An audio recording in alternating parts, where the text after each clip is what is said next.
Alright, what's up, you guys? My name is Joy, and today I will be talking to you guys about labor unions. Oh, yeah, labor unions. So, I know what you're thinking. What's a labor union? Or, What's a labor union got to do with me? I don't care about labor unions. well, mysterious voice person, I thought the same thing when my professor assigned me this project. Like, I was like, what? But as I started researching and as I started studying, I kind of had this like light bulb light bulb moment and was like, wow, labor unions have done a lot for us. Like, we take for granted a lot of the stuff that's come about because of labor unions, like weekends, for example. No factory owner was like, hey, let's give our workers 2 days off so they can spend time with their families, play with their kids, just relax. Like, that was unheard of in the 19th century. Or paid vacations.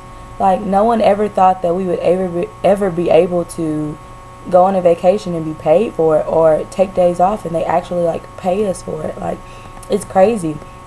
CEOs didn't willy-nilly come together and were like, hey, let's treat our workers like actual human beings. Like, let's act like they, have heartbeats and can possibly have health problems because of how we're treating them. Like, no, it's crazy.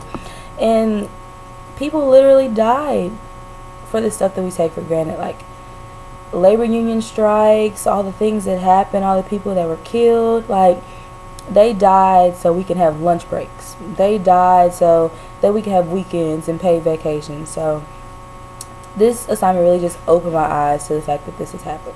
So let's start off by answering this mysterious voices question about what is a labor union. A labor union is an organized association of workers, often in a trade or profession, formed to protect and further the rights and interests of the people involved. So basically, people get together and they're protected under this union, and they basically fight for their rights. They fight to be treated fairly, to be paid fairly, to be in fair conditions. So labor unions brought about, number one, minimum wage.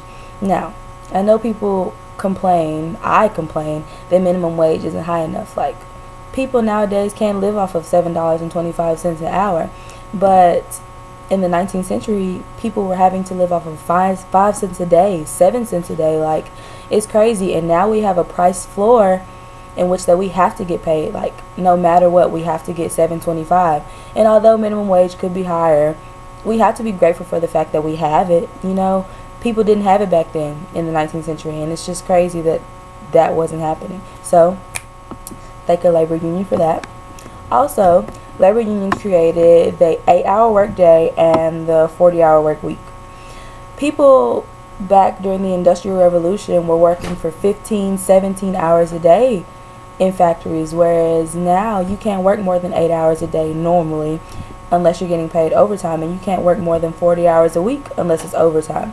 So I can't work more than 40 hours, and if I choose to work more than 40 hours, you're going to pay me time and a half for it. Like, that's great compared to how people were getting treated back in the 19th century and the Industrial Revolution. So thank a labor union. Also, the labor unions created workers' compensation. And workers' compensation basically says that if I slip on a puddle and I break my neck while I'm at work, I'll basically get paid to be at home and rehab and be able to come back. Whereas if I slipped in a puddle and I broke my neck during the Industrial Revolution, when factory workers were being treated so unfairly, they were just like, oh, you broke your neck, go home. And they replaced you like within like the next hour, because that's just how high of a demand that we had for stuff. So compared to then, now I'm getting paid to get better and I get to come back to my job. Like, it's crazy. So thank a labor union.